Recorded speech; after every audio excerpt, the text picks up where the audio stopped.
I've spoken to them as as we were putting together a criminal justice platform. So some of their input is reflected in those policy positions. But without further ado, I want to get the conversation started. So I think the order will go. I'll ask a question, and then let's do Alex, and then John. You can jump in if you also would like to add to the conversation. So that way we have sort of a speaking order, and we can sort of keep our answers short to stay true to time.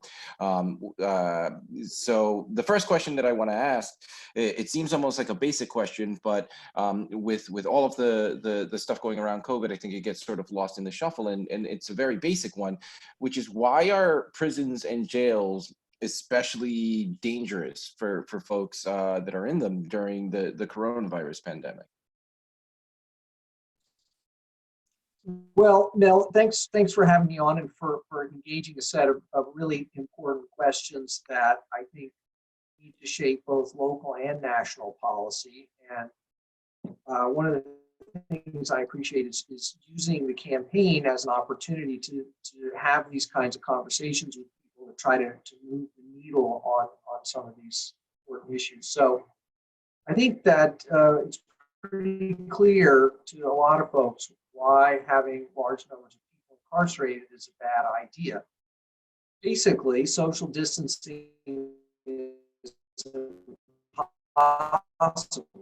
The way these jails, there is a shortage of personal protective equipment, and there is inadequate access to health care, so that people can't avoid coming into contact with others easily, and if they get sick, they have trouble accessing quality health care. And it's really, some of the biggest outbreaks in the country right now are located in and around jails and prisons. And it's not just the folks who are incarcerated, it's also the people who work there. So we have large numbers of prisoners testing positive when testing is happening, large numbers of guards testing positive, people getting sick, and people dying. And what's most tragic, though it's all tragic, is people who are in jail on technical parole violations, on minor offenses, they didn't pay a fine, and they basically got a death sentence. And I would just say the last factor is that jails and prisons have become repositories of poor people. And one of the things we know is that poor people have health vulnerabilities. They're more likely to have hypertension, heart disease, etc. And so that just adds to their vulnerability in these institutions. John? Yeah, so, and I'm going to also add to that one of the little known emergencies of what's going on now is that you have, according to DOCS, Department of Corrections supervisors, they say that there's little over 400 people that have been affected, while there's over 1,100 staff members that have been affected. So there's 400 incarcerated folks and 1,100 staff members. I categorically reject those numbers because elsewhere in the country, the ratios are reversed. All right, there's upwards of 70% of infection rates in countries across the United States, in other states across this country, I should say. Sorry about that. So when DOCS comes out with its numbers, I don't believe those numbers are correct, but that only tells half the story. The other half is that they're hiding the numbers of infected incarcerated people, because I don't believe that the numbers with staff is incorrect. I believe the numbers of incarcerated folks are inaccurate. And why are they inaccurate? Part of it is that there's no real compunction to investigate these actual infection rates. There's no real push for the department to go in there and service these people. Okay, that they don't want the public to know exactly how many people are infected, because maybe, just maybe, Governor Cuomo would have to take his pen and strike a piece of paper to let these people out. So I think they're playing a numbers game. I think that it's going to be detrimental to the people that are trapped in these cages. And I don't think anything will result from these numbers game unless the advocates and the legal society, the legal business society, and the legal folks start ramping up a little bit, okay? And I just wanted to add that to what Alex said. Yeah, and so, you know, I know before COVID struck, you know, bail reform had become a big talking point. You know, we barely got to see bail reform in action before folks that opposed it really, you know, went to work on the messaging and really make bail reform sort of the bad guy du jour, even though we know that bail really is used to further criminalize poverty.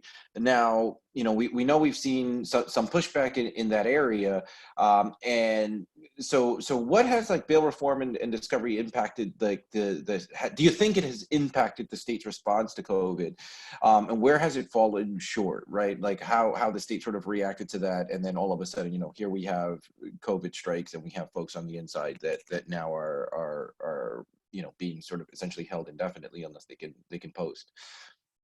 Well, can I start this? Sure. All right. Well, what has bail reform and discovery done? Yeah, go ahead, Don. Originally, bail reform was supposed to decrease the population that was sent to jail and prison, right? When you speak about bail reform, we can't no longer talk about the original implementation of bail reform. We have to talk about the modified approach now, right? Right. That has created a space for more people to be incarcerated, pre-trial, post-trial. You know, that has created a space where more people are going to be languishing in this toxic pandemic environment. That's what bail reform modification has done. Discovery modification, the same thing, because now they've increased the window for when you're allowed to receive your exculpatory information. So all that does is elongates or prolongs the time that you spend in these cages. You know, bad enough that we were trying to get people out of cages prior to bail reform. Now we're trying to get more people out of these cages based on a COVID-19 disease pandemic. So bail reform has done nothing but increase the urgency to get people out of these predicaments. And so has discovery. You know, the good news, Mel, is that the jail population is way down. And there's a variety of factors at work there. Those numbers were headed down before COVID, in part because of some of these reforms, but also I think because of broad pressures around unnecessary policing, broken windows, offenses.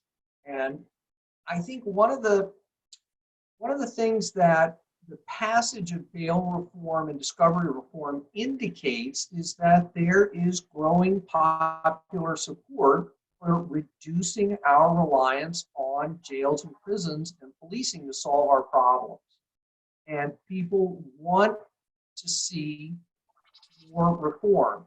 So, you know, these reforms, I think, have sort of stalled out in the face of COVID, but those tools are available if the local actors, the DAs and the Department of Correction wants to get people out of the jail system, they can.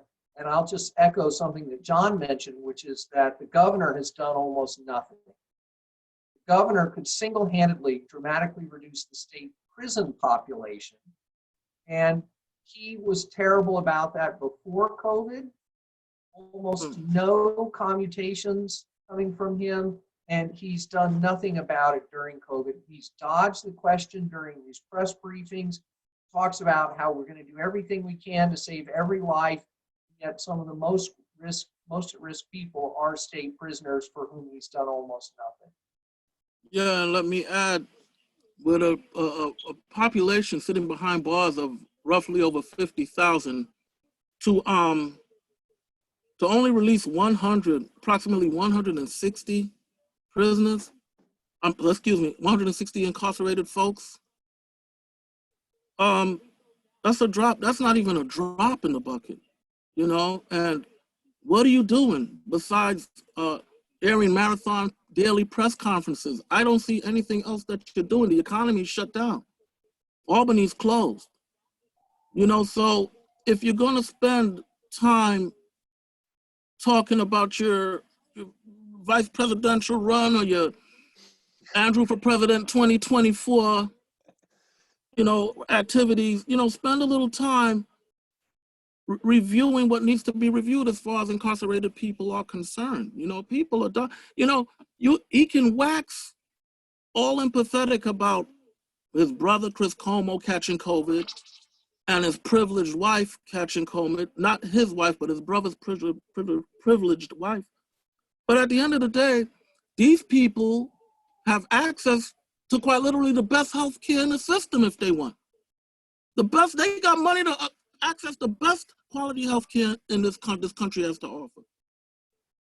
Meanwhile, you spend days talking about your brother and how much you love him and when he caught COVID-19, but you got thousands of people asking and requesting for your assistance. They're requesting your help. You got thousands of people on the outside like me begging you to release their family members. They aren't in the predicament of Chris Cuomo. They're in a worse predicament. And you haven't sought to help any of them. No clemencies, a tad, a string full of people released. Hey, I'm grateful, but I mean, out of 160 out of 50,000, I'm not gonna kiss you on your hand for that. You know, I mean, you've done something, you just haven't done nowhere near what's necessary. Right.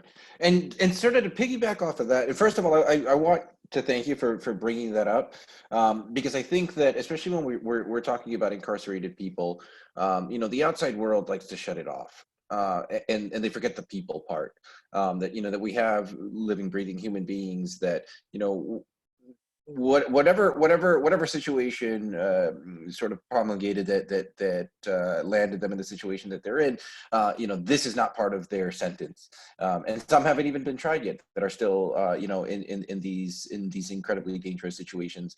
And that we do have an obligation, you know, and especially at the governmental level, both at the state and federal, to get people out. That being said, I do want to add one extra question, which is, and maybe Alex, and let me know what your thoughts are on this, but what can, you know, obviously we know where the shortfalls are at the state, but what can the federal government be doing better to address this issue in particular at this point, if anything? Well, of course, there's a large federal prison population, and there has been some effort to reduce some of that population, but much more could be done. And the federal government could step in and set some guidelines for states. You know, the CDC has been missing in action on all kinds of things. Where's the guidance from the CDC about prison conditions and optimal spacing and how and basically pressuring states to reduce their incarcerated populations to as part of an overall strategy of social distancing. So there's failures on a bunch of levels there. I mean, in terms of the federal government, if Trump is the model, then the model is broken systematically, right? So nobody expects Trump to lead the states into freeing incarcerated folks, except maybe for Paul Manafort and some of his other colleagues who've managed to get out on that controversial get out of jail free card, which we always knew they were holding, right? The minute you scream threat or attack, these guys are home, back at home in their $1 million fortresses. Meanwhile, incarcerated folks who have done way less than like what a Manafort or a Flynn is accused of, they're gonna sit and languish and try to dodge this disease. Right. Right, no man. No, let me go back to New York State. We don't have a death penalty in our state, right? There is no death penalty in New York State. So the carve out the exceptions that the governor has made, such as 90 days prior to your release date, you might get a review. You might get released early. Those are just way out of bounds as far as what review criteria should obtain. You know what I mean? There shouldn't, while you should look at the release date in the future, it shouldn't be curtailed to 90. If I'm 120 days out, does that mean that I get to sit behind bars and risk my life? You get to keep me behind bars and risk my life because of this pandemic? I mean, I would think that the category or the restrictive measures are just too restrictive. You know, look at people as they are. Even for violent crimes, if I've been sitting in jail 10 or 15 years and I'm rehabilitated, should you leave me in there because the nature of my crime was violent? You know, the criteria is not as robust as it should be. They're not really looking at releasing aging people, even though they say they are. I don't really see where they've been released.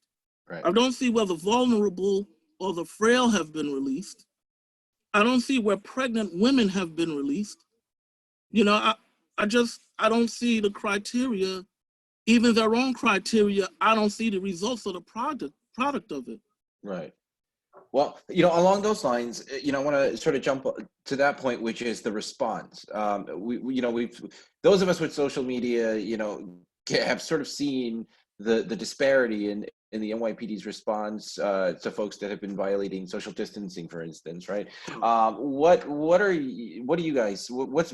does it look like for you guys in terms of what the NYPD's response has been, depending on communities? Is this something that's overblown and we're activists and we're tending to see this, or are we actually seeing, you know, essentially the exacerbation of the problems that we have always seen in the way that policing is utilized in this city, that is disproportionately you know, essentially criminalizing communities of color?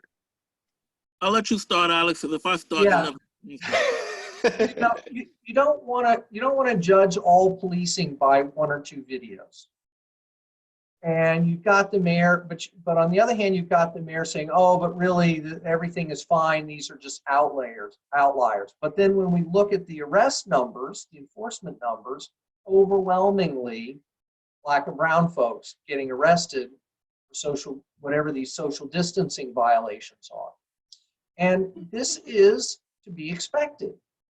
When we turn a problem over to police to manage, it's going to come with racial disparities, because policing comes with a mindset, right, that certain populations can't be trusted. They're going to be the targets for stop and frisk. They're going to be the targets for broken windows. They're going to be the targets for gang takedowns, and they're going to be the targets for aggressive social distancing enforcement. And so it's both that they are assumed to be always already guilty of something, and also there's going to be a tendency to more quickly escalate, so that middle-class white folks in Prospect Park are going to be ignored or given a warning, or the police just trust that they know what to do, right? Or maybe even be handed a mask. But in Black and brown communities, the mindset of police going in is always with their guard up, with this readiness to escalate, and this assumption that they can't manage their own affairs. And that's just the mindset of the institution. And that's what we're seeing. We're not seeing middle-class white people being tackled, dragged on the ground, having their heads sat on by officers, getting tasered. But this is the kind of stuff that's happening, not just in New York, but this is a broad problem, right? That when we turn a problem over to policing, it comes with racial disparities automatically. Always. No matter how well-intentioned the officers are. Always. And Alex laid down the policy discriminatory. I'll lay down a little bit of facts. Out of all the people that have been, all the NYPD interactions, 89% have been Black and brown. 89%. I don't know who the 11% are, because you don't see that on TV, right? But they were green or orange or something. 89%. So that tells you the story right there of how discriminatory the the policing of social. What the hell is social distancing? I'm being social with you guys right now. So am I in violation of that executive order? If they're talking about physical distancing, then that's a little different to me, right? But let me say something that can be stretched out to way out to the Constitution, right? No man is authorized to abridge any freedom guaranteed to you by the U.S. Constitution. No man, agency, authority, commission, cabal, gang, call them whatever you want. No man is authorized to abridge any freedom guaranteed to you by the Constitution. The freedom to peacefully assemble is one of those rights, all right? The freedom to walk free in your own country is another one.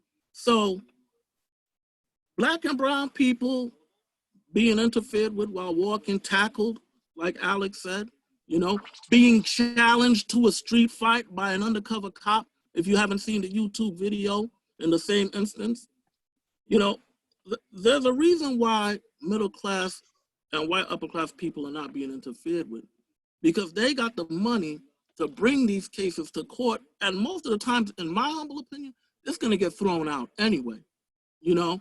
Black and brown people, you know what, maybe you go to East Harlem, not so much, you know? And then a lot of the problem with my people is a lot of them clearly don't know the individual rights. And the police take a lot of advantage of that. Now, maybe that's through lack of resources in our communities, you know, a lack of educational resources, but whatever the reason, that's a fact. And I think that NYPD harps on that fact.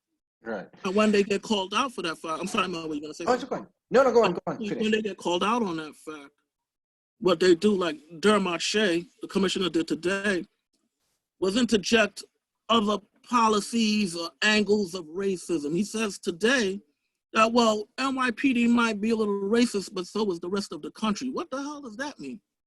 Like if I confront racism in a Starbucks, am I going to be dead at the end of that encounter? No, right? So the two are not they're not aligned in any way. If I face racism at the end of an NYPD encounter, there's a 50-50 chance I'm gonna be laying down, face down on the ground, and I ain't never getting back up. All right, so when he tries to compare NYPD racism with like racism with other facets, that was his word, facets of the country, the two don't make any sense. You know, going back to the discriminatory policing that you see in Domino Park in Williamsburg as compared to the park in the Bronx or in East Harlem as compared to the East Village, where you have police in the East Village patrolling the perimeter of up to 500-600 people clearly violating this executive order, whatever the hell it's supposed to mean, right? You got police officers patrolling the perimeter, passing out masks. And in lower income neighborhoods, you got them riding around in their RMPs, jumping out and tackling people, maybe 20, 25 Black or brown, younger youths. You know, you really don't see it with adults, like the working class Black and brown people. They target the younger minority youth, right? They jump out their cars, they tackle them. They don't give them any warning to disperse. Remember, they don't give them a warning to, you know, break the social, you're too close.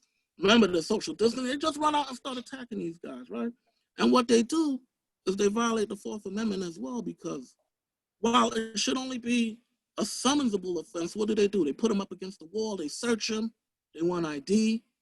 There's no warning to just, hey, you know, you got to remember to be socially distant. Right. And so, you know, along those lines, right, the goal is supposed to be, oh, it's all good. I love letting you go. But yeah, so here we have a situation, right, where here's a public health crisis. You know, we have the CDC guidelines that says everybody stay 6 feet apart. Is this the job for the NYPD? Because, you know, I have a neighbor who's mentally ill. You know, we've had to get assistance for him before.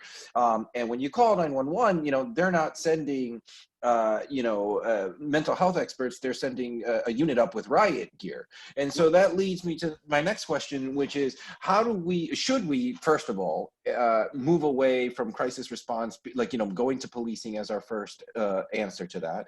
And secondly, how do we do this, right? Like, how do we transition so that, like, public safety, or in this case, public health, right, or mental health in other instances, are, those emergencies are still being met, but not necessarily by the police?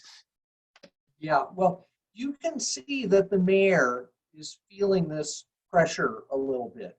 And he's announced the creation of these social distancing ambassadors to try to de-police the response. And I think that is a step in the right direction. And just to kind of get back to what John was saying, the NYPD, yes, it has a racism problem. But if we all know that deciding to send the police to solve a problem comes with racially discriminatory outcomes, then isn't the person who makes the decision to get the police involved also Definitely responsible? Yes. And so we have to, we can't, the buck doesn't stop with Shea. The buck stops with the mayor. And so the decision to turn a public health problem over to the police to manage is at the root of the problem that we're dealing with here. Wow. So what would it look like to get them out of this? Well, part of the problem is that every day the mayor, the governor, the president get on television at these press briefings to shine up their image, that they're tough, that they're a strong leader, that they're in charge. And then they wag their finger at us like the governor does all the time about what we're supposed to do. Right. And the fact is that all of them have a credibility problem. If Trump tells us to go out and drink bleach, we don't just all go out and drink bleach, right? We don't trust him.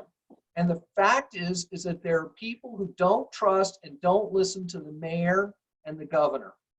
And instead of sicking the police on those people, we need to figure out better, broader-based public health messaging strategies so that compliance goes up. This is a lesson that has been known for many years, that peer-to-peer outreach that's done in a way that's culturally appropriate, that's done through a process of mutual respect, is always going to be more effective. So we've got to look to real people in these communities whose voices need to be lifted up, so that it's not just the mayor and the governor and the president we hear every day. It's local pastors, local community leaders, maybe even appropriate celebrities, sports stars, music stars who come from specific communities, who have the ear of people in those communities, and who will speak in a voice that resonates in these communities. Right. And remember, it's not just one voice. What the church ladies want to hear and what the teenagers want to hear is not the same thing, even in one community. So you need a diversity of voices, and we're not hearing that. What we're hearing is the mayor droning on for an hour every day, thinking that he's the only possible good communicator out there. And then when people don't listen to him, he sends the police. Excellent point, Alex. I can't really add too much to that except to say, as far as Mel, circling back to the emotionally disturbed person and the NYPD responding, the NYPD should not be in the business of responding to emotionally disturbed people in crisis, except as a very last resort. And when I say last resort, I would mean that the people qualified to be on the scene, if they feel things have spiraled out of control to a point where they need law enforcement, then let them be the ones to contact law enforcement. If a call goes out and it's clearly a call for an emotionally disturbed person, the mental health officials with perhaps some type of gear to prevent them from harm should be on the scene. Okay, not NYPD is not qualified to handle emotionally disturbed people. Inside, I mean, they're barely qualified to handle emotionally disturbed people inside Rikers Island, where they shouldn't be anyway, right? But outside, in the free society, I don't think any police force, much less one of the largest and the largest and one of the most violent police forces, should be in the business of handling people with mental incapabilities. Great. Well, sort of along those lines, this lockdown is gone on for quite some time now. I assume it's probably going to go on for quite a while longer, depending on how things go around the rest of the country. But obviously, it's taking a toll on people's mental health. So I think that we're going to end up seeing more scenarios in which, like we just said, we don't want to see that type of response. So, we talk a lot about community-based prevention. Obviously, there are some challenges because we're all locked down. But that being said, what kind of community-based prevention should we be looking at to address mental health issues? Not just those that may be occurring now, but those that inevitably are going to be flourishing in the wake of this crisis, both for members of the community, but also our frontline workers who are being exposed to an untold amount of trauma that isn't really being spoken about as much. And what does it look like, right? Like, what do we need to do as legislators, be they at the state level, or for me, obviously, at the federal level, to support community-based preventative measures to support folks that are going through mental health struggles? Well, I want to start by drawing attention to Jumaane Williams's report that came out recently about mental health crisis capacity in New York City. I think it's really a very strong report, and it lays out not just how do we create a non-police response to crisis calls, but how do we reduce the number of crisis calls by actually creating better public mental health for people. And his report lays out a bunch of very substantial interventions that have strong evidence behind them, have been tried to various degrees in other places. We need ongoing care for people who need it. We need transitional facilities, drop-in options, a whole range of services so that people don't have crisis calls in the first place. And then we need a robust 24-hour crisis response capability that is staffed by public health / mental health workers. I spent some time in the UK a couple of years doing ride-alongs, visiting facilities, looking at how this operates there. If you have a mental health crisis in the UK, you call a separate phone number that's tied to the National Health Service. You get a mental health nurse or nurse practitioner or other kind of trained mental health worker. And there's no real thought about getting the police involved, except, as John mentioned, in very extreme circumstances. And I'll just add, because they have national health care, people responding have access to the medical records of the person they're coming to see. Mm-hmm. What is their diagnosis? What medication have they been prescribed? Who's their doctor? Who's the responsible person at home, right? So that they know what they're getting into before they get there, which is almost never the case here in New York, where the NYPD goes on about 200,000 of these calls every year. It is a massive misuse of resources that also results in some really bad outcomes. Even when, no one gets killed or seriously injured, they get sent to jail, they get sent to an emergency room, neither of which is really equipped to deal with their long-term needs. And so what we see is a constant cycling of people through emergency rooms, jails, police lockups, homeless shelters, none of which make their lives any better. So we need to establish things like supportive housing and high-quality community-based healthcare, and the federal role is really crucial here. The city and the state could be doing a better job, but if we're going to really tackle this problem, ultimately we're going to need federal support. Yeah, and by the way, that support comes from monetary resources that right now we lack the funding for. And in the budget, our governor is taking away millions of dollars for supportive housing and funding in mental health fields. funding for health and hospital services. These services are being driven underground, honestly. And I don't know how the mayor can, the mayor and the governor, our mayor can ask for an additional $6 billion in NYPD funding and see to it that funding for mental health experts is reduced in the same breath. I mean, it's a complicated issue indeed, but I don't think the funding that you need, even in the midst of this COVID epidemic, the funding that you need for health resources, like Alex was speaking about, should be cut. While funding for NYPD, listen, funding for NYPD, like Communities for United for Police Reform said earlier, funding for NYPD should be cut, not increased. Hiring should be frozen. We don't need any more officers. Hey, you got the subways closed in the middle of the night now. So you definitely don't need any more officers down there. You know, you don't need officers patrolling the street, but 10% of the population might be going outside on any given day right now. So what is the call for all this additional funding? This additional funding should be appropriated in the right spot, and that's towards the mental health of people that are in the street, the people that are in prison, people that should be released from prison and returned back to their own environments, and where these health resources should be in place for when they come out.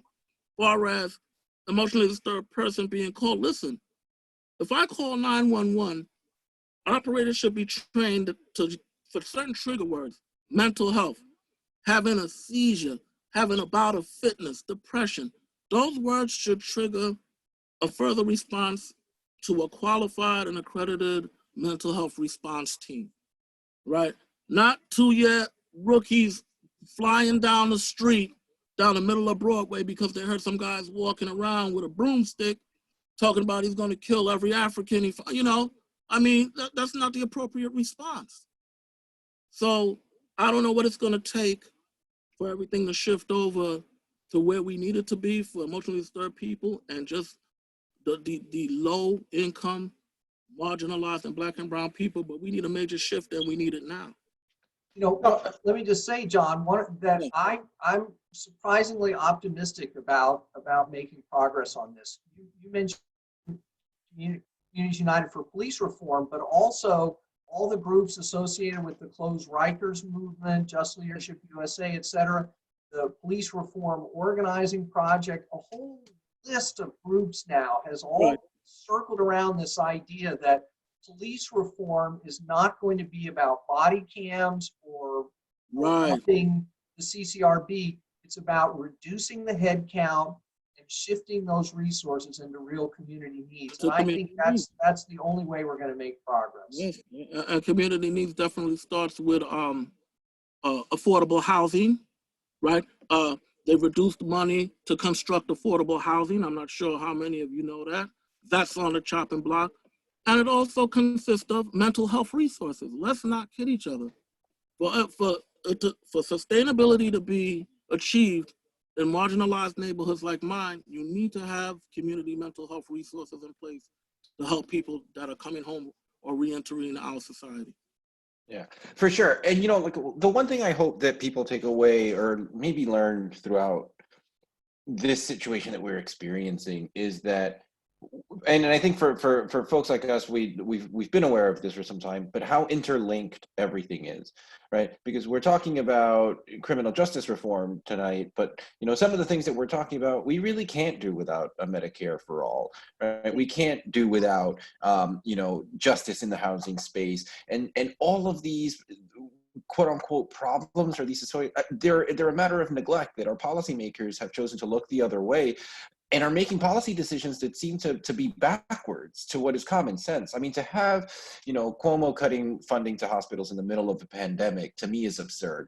To have, a $3 trillion stimulus package that is now going to use to bail out private health insurers, that doesn't make sense to me either. And so I hope that one thing that folks listening take away from this is, if you're very passionate about criminal justice reform, is also understand that everything is intersected with everything else, and that we need to, our groups also need to come together to start advocating on behalf of each other's sort of passion projects here, because, you know, a rising tide rises all ships. And so I'm going to ask y'all one more question, because we are running a little long on time, and I want to leave a few minutes at the end if anybody has any questions, but I think that this is an important one. Because this crisis has, you know, like I said earlier, put us a lot in our homes. I'm lucky enough to be at home with my wife and my 3 children, but that situation isn't ideal for everybody. And we know that, you know, intimate partner violence is a reality. We've seen around the world the issues of domestic violence, incidences of domestic violence on the rise due to the lockdown. And so what new resources can the city make available to survivors so that they can get out of these dangerous situations? You know, if it's, you know, emergency housing, is it financial support? And also, again, as always, you know, what role can the federal government provide them, you know, beyond any type of financing? Is there a role for the federal government in this, and what would that look like? Yes, so I want to start by recommending the book Decriminalizing Domestic Violence by Lee Goodmark. It's a fantastic book, and I'm going to put it in the chat for those of you on Zoom, a link to an interview I just did with her, where she lays out what some of these strategies under COVID would look like. But it's another situation where there's this tendency to turn it over to the police, and that has not led to good outcomes for women, children, and others who are dealing with domestic violence. We need these outlets, right, for people who are subjected to violence in a moment of crisis. But we also need to create stability in families and to give individuals the ability to make good decisions and have good options so that violence doesn't occur and doesn't get entrenched. And this includes services for those who are perpetrating violence, because we want to get to the root of that problem too. So this means things like emergency housing, community anti-violence centers. You know, we've fallen into this idea that once someone commits an act of violence in a family, the only solution is to break that family up and to separate people. And that may be needed, and that may be the only outcome in some cases, but in other cases, what the family really wants is help in trying to keep itself together. Get to what's driving the violence. Create some financial and emotional stability. Maybe that means, you know, some trauma counseling and some strategies for better managing money or whatever. So we need a full range of services, and to the extent that they can be provided at the community level by people in the community who understand the specific pressures and dynamics of that community, the more successful they're going to be. So, you know, the '94 crime bill included the Violence Against Women Act. And, you know, Bernie Sanders signed that the '94 crime bill because he said he supported the Violence Against Women Act. But what the Violence Against Women Act did was it basically turned the issue of violence against women into a criminal justice issue that was going to be solved by putting more people in prison and getting the courts involved in these. And it did very little to provide services, and the services that were provided were often tied to the criminal justice system. So you had to first get in trouble with the cops, get in trouble with the DA, and then maybe you could get some services. And real community-based services, independent of the criminal justice system, became almost non-existent. So we need the federal government to do a total rethink on this. What can they do to make women and children and others, it's not just women, right, who are vulnerable to violence, safer, and to strengthen families outside of the criminal justice system? I just want to add as a disclaimer that domestic violence is never a good thing, all right? And in some circumstances, I think the appropriate resolution is incarceration. In some circumstances. With that being said, I agree with Alex that it shouldn't be so much as a criminal justice issue as maybe a community-based issue. Let me add to that as a member of Court Watch, where I did a lot of watching in Queens, I saw a lot of DV cases come up for arraignment where the victim clearly did not want any kind of criminal procedure for the aggressor. All right, what I mean by that, in many of the cases, the female victim didn't want to see any charges or didn't want to go through the prosecution for the male partner. Now, I'm not the one to say whether that's correct or not, you know what I mean? I'm not an authority on domestic violence. For the most part, I just think it's wrong, but there are ways I think that it can be dealt with, as Alex was saying.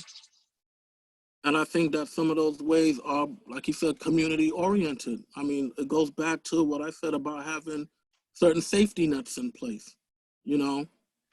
It shouldn't be, okay, 2-year restraining order and a year in prison, then you don't get to see your kids. And most of the times that's how it's done right out of the gate. You know, you barely know what the case is about before they start issuing all type of penalties, you know, and yeah, I just think that maybe with a more of a general understanding of what creates this type of social violence, and maybe more in the way of remedying it, then we can go a lot further when it comes to domestic violence cases. And is there anything that y'all would like to add about if you find yourself in a domestic violence situation right now, you know, given the lockdown, is there any hope like that we can not turn to the criminal justice system in order to provide help if you find yourself, you know, sort of stuck in one of these situations? Yeah, you know, I'm glad you mentioned that because I meant to say something about it. You know, often we need to view extended families and close friend networks as resources. And so sometimes a trusted uncle or brother of maybe the offender in this case, right, can be called in to try to help mediate a situation. So we need to think about, before we're in a crisis, what those resources might be that we could call upon. Who are those people, even in a time of social distancing, that in an emergency, we can try to involve them? And of course, this is the way most of these situations get handled. People do not call the police, especially in low-income communities of color where there's an understanding that involving the police may make the situation worse. So what can we do to strengthen the ability of people to call on those informal, familial, and friendship resources, and, you know, and legitimate them and provide, for instance, ongoing training to people? We had a community anti-violence center that was offering trainings because, you know, there's a lot of people who get that call. Yeah. Someone needs help and they don't know what to do. They don't really know how to handle that situation. And if they had some training, they would do a better job. And they know they're going to get that call because they've gotten it before. And if a community center that they trusted said, we're offering trainings on how to intervene more effectively in these kinds of situations, that might really help the situation overall. Right on.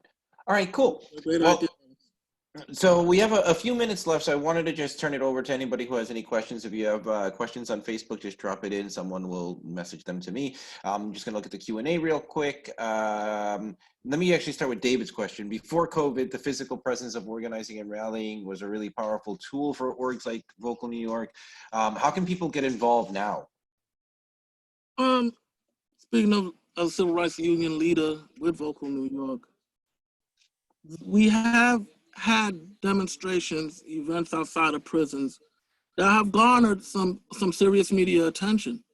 So you can never discount that role, but now that role cannot be played to a degree that it was being played to pre-COVID, what we're doing now as far as presentation, this is good, you know. This is how we get out to the masses, the people that can't come out, the people that are non-essential, like myself, right? This is what we have to do. There's also social media, Twitter, Facebook. There's also engaging with your elected officials. By the way, we're engaging with elected officials tomorrow at 4 p.m. If Nick is in the presentation somewhere watching, please send a link so I can put it in the chat. I don't have the link with me right now, but we're engaging with our elected officials to see what more can be done during this epidemic. Hey, this is a new era. A lot of people are talking about reopening the economy so we can get back to normal. This is gonna be normal. There is no going back to normal. There isn't gonna be people sitting next to each other, hugging and kissing grandma in the middle of Red Lobster no more. I can guarantee you that. That's over and done with. All right. Thanks, Nick. So, you know, this is the normal that we're facing right now. And I think a lot of our more staunch electeds, like Governor 12 years in the whole Como, don't really understand that. You know, you're not gonna get people to come out and, while you might see some people in parks, you're not gonna see a slew of people going to parks. You're not gonna see a slew of people sitting in restaurants with masks on, talking about how you're doing. You know, I don't think that's gonna happen anytime soon. And this whole flattening the curve nonsense, hey, what goes up must comes down. So while it's on its way down, you shouldn't be you shouldn't be reopening the economy. Okay, that's how I feel. Because while it's on its way down, you reopening the economy and adding more factors into that dissension is going to send everything back up again. All the numbers will start to ascend again. So you can't have an economy if half the people are sick from COVID or afraid to come out to interact with the economy. So let's get back to reality and start getting these numbers down before we start getting these numbers way down before we start thinking about reopening the Museum of Natural History. Right on. Great. And so we also had a question about abolition, right? And for folks that aren't familiar, essentially, we want a world, right, where we don't have prisons. Now, we know that might not be around the corner. So what does the path look like that we can have a more just society where we're not relying on locking people away to address societal ills? And I know that's a deep question, but broadly, what do we see as the path forward to getting us towards a better world? Yeah, so I posted a link in the Zoom chat to the Abolition Syllabus 2.0, which is a great resource on all these debates about how to move forward. But in a nutshell, you have to understand that any time government says that the solution to a problem is police and prisons, that's a policy failure. And we don't fix that policy failure by investing more resources in those institutions to make them friendlier, better trained, or even more accountable, because that stuff does not work. It is a pipe dream. If we want to reduce the negative impact of those institutions, we have to get them out of our lives in as many ways as possible. We have to do that, though, in a way that's credible, that makes communities stronger and safer. And the way we do that is that we develop very specific interventions to address the kinds of problems that communities face. So we start with a needs assessment, and then we put our heads together and we try to imagine what would the actual best solution be to this problem that actually is going to work, that's going to be cost effective, and that treats people with as much human dignity as possible. And of course, policing and prisons fail on all three of these measures in almost every situation. So show me a problem and I will talk with you about what the alternative would look like, how we begin to implement it. And we have to start making those kinds of demands. As I mentioned before, many groups are, whether it's youth violence. We don't need gang takedowns. What we need are community-based anti-violence interventions. We need targeted economic development programs. We need trauma counseling, right? We know what to do. and it's not reforming the police. And real quick, I think on everything, I want to parrot everything Alex just said because he's the expert in that field. But I also think part of it is legislative overhaul. I think getting certain electeds out that believe in a carceral society is part of the system that we have to kind of cut out. I think that we have a lot of strong electeds now coming out of Queens. I can tell you Jessica Ramos and Brad Lander, Salazar. I don't want to leave anybody out. Quite a lot that Vocal works with now, on a regular basis. And they believe, a lot of them believe in maybe not 100% abolitionists, but semi-abolitionists, and I'm a compromising guy at heart, so I can work with that. But, like Court Watch, we're an abolitionist group. We believe that jails, they should just be eliminated altogether, and there are society workarounds, yeah, so when you talk about what ails the justice system now, a lot of it is just laws that are being implemented that shouldn't be there on the books at all, and that have been there to oppress Black and brown and low income people for the better part of 50 years. And some people will tell you 400 and change if you really want to go back that far, So, yeah, I mean, it definitely will be a new era. And I just hope I'm around to see it happen. God willing. Awesome. All right, guys. Well, thank you so much to Alex Vitale and John McFarlane for joining me tonight to be able to talk about mass incarceration in the age of COVID. Once again, my name is Mel Gagarin. I'm running for Congress in New York 6 Congressional District. If you can find it in your heart to support our campaign, I've dropped a link to our donate page in the chat, as well as a link to the website where you can learn more about my platform. More importantly, we'll be emailing anyone that signed up for this a link to, or all of the resource links that were posted in the chat tonight.